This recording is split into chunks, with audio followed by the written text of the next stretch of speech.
मैं और आप देख रहे हैं यहाँ पर क्लासेस। आज हम बात करने वाले हैं, एक वीडियो हम डाल चुके हैं, कक्षा 10 विज्ञान पहला चैप्टर है और ये पार्ट 2 होगा।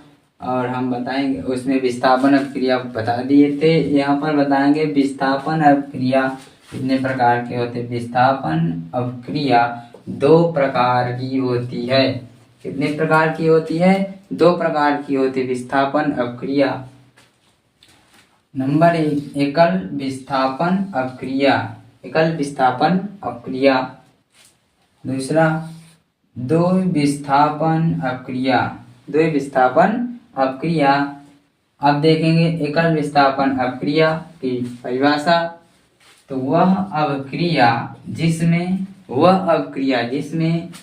एक अधिक क्रियाशील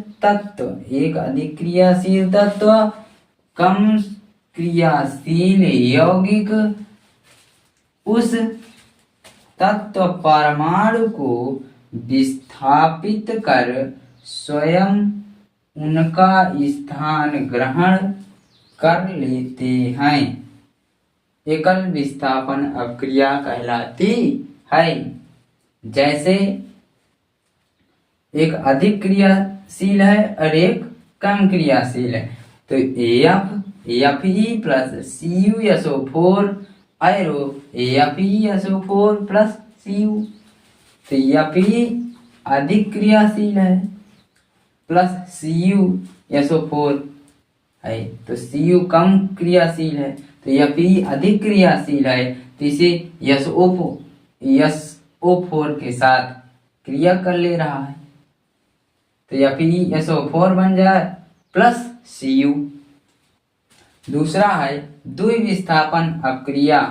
वे रासायनिक अपक्रियाएं, कह रहा है वे रासायनिक अपक्रियाएं जिनमें अभिकारक यौगिकों के आयनों अथवा मूलकों के परस्पर विनिमय द्वारा नए उत्पाद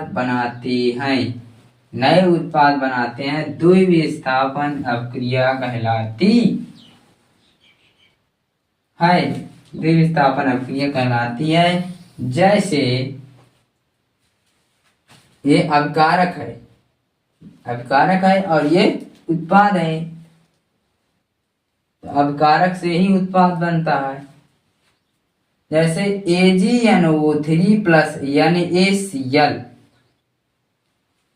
अभिकारक यौगिकों के आयनों अथवा मूलकों के परस्पर विनिमय द्वारा है, तो अभिकारक है और ये उत्पाद बन रहा है। तो AgNO3 प्लस यानी ACl एरो, तो AgCl बनेगा, इसको लेंगे, और ये AgCl प्लस यानी A प्लस यानी NO3 बनेगा। यहाँ तक समझ में आया? मेरे पास देखिए बच्चों, यहाँ पर ऊष्माक्षेपी अपक्रिया है। कौन सी अपक्रिया? ऊष्माक्षेपी अपक्रिया। ठीक है, ऊष्माक्षेपी अपक्रिया वे रासायनिक अपक्रियाएं जिनमें, ये इसकी परिभाषा है, क्या है देखिए, वे रासायनिक अपक्रियाएं जिनमें अपक्रिया के दौरान ऊष्मा उत्पन्न होती है, ऊष्माक्षेपी अपक्रिया कहलाती है। उदाहरण है, इसका उदाहरण है C कार्बन होता है, O2 को ऑक्सीजन बोलते हैं, प्लस है C plus O2 arrow CO2 बनेगा, कार्बन डाइऑक्साइड बनेगा प्लस ऊष्मा। अब है ऊष्मा शोषी अपक्रिया किसे कहते हैं? क्या परीक्षा में पूछा जाता है कि ऊष्माक्षेपी अपक्रिया किसे कहते हैं?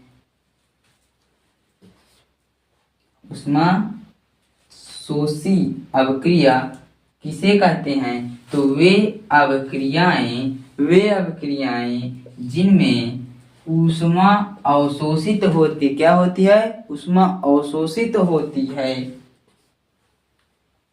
ऊष्मा शोषी अभिक्रियाएं कहलाती हैं। जैसे इसका उदाहरण है कि N2 plus O2, N2 plus O2 आयरो 2NO, 2NO। यहाँ पर N एक है, यहाँ 2 लगा है, इसलिए 2 लगा रहता है, ठीक है। प्लस O2, ये O है, इसके पास 2 लगा तो इसलिए 2 लगा दिए। यहाँ पर भी है, यहाँ ये 2, दोनों बराबर हो गए। ये नाइट्रोजन और ये ऑक्सीजन का सूत्र होता, मिलाकर बनता है नाइट्रिक ऑक्साइड। क्या बनता है? नाइट्रिक ऑक्साइड बनता है। इसे नोट भी करते चलने बच्चों, ये इसे फेयर बना लेना, एक उसमें लिखते चलना, जिससे आपको परेशानी ना हो।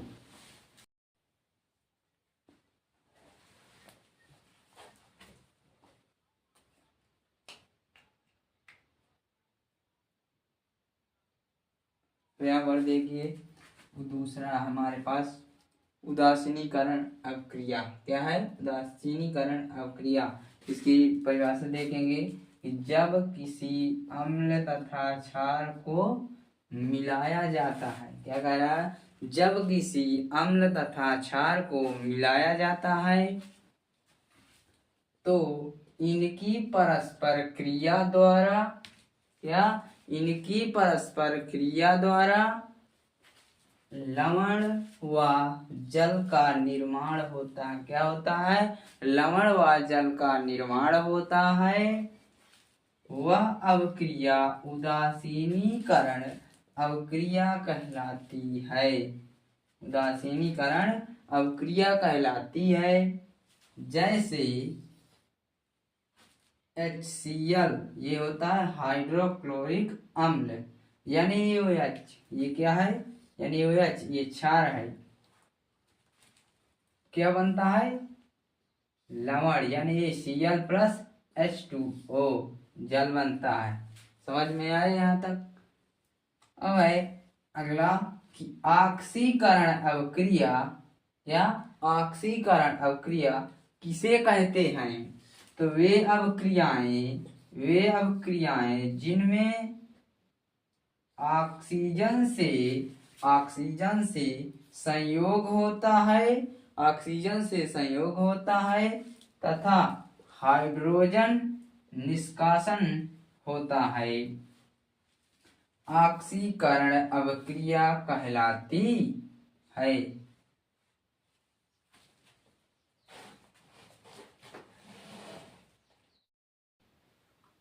अब है हमारे पास अपचयन अभिक्रिया। क्या है? अपचयन अभिक्रिया। इसकी परिभाषा है कि वह अभिक्रिया जिसमें कोई परमाणु अणु, क्या है?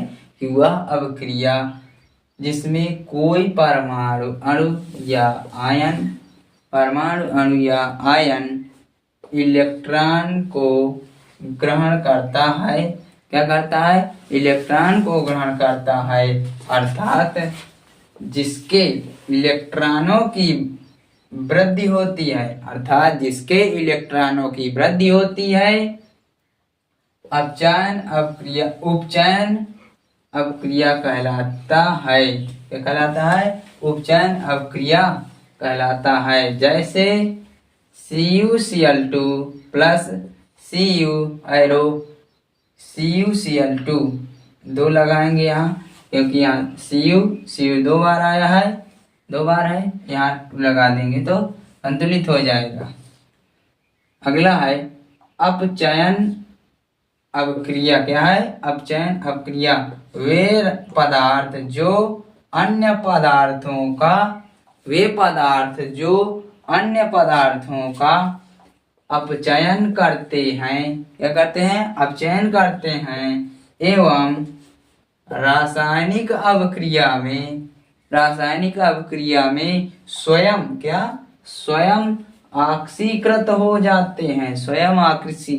जाते हैं, अपचयन अवक्रिया कहलाती है। क्या कहलाती है? अपचयन अवक्रिया कहलाती है। अब जैसे इसका है, इसमें दोनों उदाहरण है, उपचयन अवक्रिया का भी है और अपचयन अवक्रिया है। ये ऊपर हो रहा है ये उपचयन अवक्रिया और नीचे जो है अपचयन। जैसे CuO प्लस H2 तापमान पर गर्म हो रहा है, Cu प्लस H2O, तो यहाँ H2 जो है यहाँ आ रहा है इसलिए उपचयन हुआ और Cu यहाँ आया इसलिए अपचयन हुआ। अगला है, अब हम बात करने वाले हैं रेडॉक्स अवक्रिया। क्या है? रेडॉक्स अवक्रिया। प्रश्न क्या कह रहा है कि रेडॉक्स अवक्रिया किसे कहते हैं? अब हम बात करेंगे कि रेडॉक्स अवक्रिया किसे कहते हैं। क्या? रेडॉक्स वे अवक्रियाएं जिनमें एक पदार्थ, क्या? वे अवक्रियाएं जिनमें एक पदार्थ ऑक्सीकृत तथा दूसरा अपचयित होता है। क्या? कि वे अवक्रियाएं जिनमें एक पदार्थ ऑक्सीकृत तथा दूसरा अपचयित होता है। क्या? अपचयित होता है, रेडॉक्स अवक्रिया कहलाती है। क्या कहलाती है? रेडॉक्स अवक्रिया कहलाती है। उदाहरण है, क्या है? उदाहरण ZnO plus C arrow Zn plus CO। क्या कह रहा है कि एक पदार्थ ऑक्सीकृत, तो क्या है? C के साथ O है, O क्या है? ऑक्सीकृत हो रहा है। Zn तो ये क्या है? अपचयित हो रहा है। क्या हो रहा है? अपचयित हो रहा है Zn। यहाँ तक समझ में आ गया होगा। दूसरा है, प्रश्न है कि संक्षारण किसे कहते हैं। क्या? संक्षारण किसे कहते हैं? उत्तर है इसका नम वायु के संपर्क में आने पर। क्या? नम वायु के संपर्क में आने पर धातु की सतह का क्षरण, धातु की सतह का क्षरण संक्षारण कहलाता है। क्या कहलाता है? संक्षारण कहलाता है। उदाहरण है लोहे पर जंग लगना। क्या है? लोहे पर जंग लगना। लोहे का सूत्र होता है क्या? लोहे का, ये लोहे का सूत्र है Fe2O3 इंटू X2O। क्या? Fe2O3 into X2O। दूसरा है चांदी का बदरंग होना। क्या होना? चांदी का बदरंग होना। तीसरा है तांबे के ऊपर हरी परत का चढ़ना। अब क्या हमारे पास? विकृत गंधिता।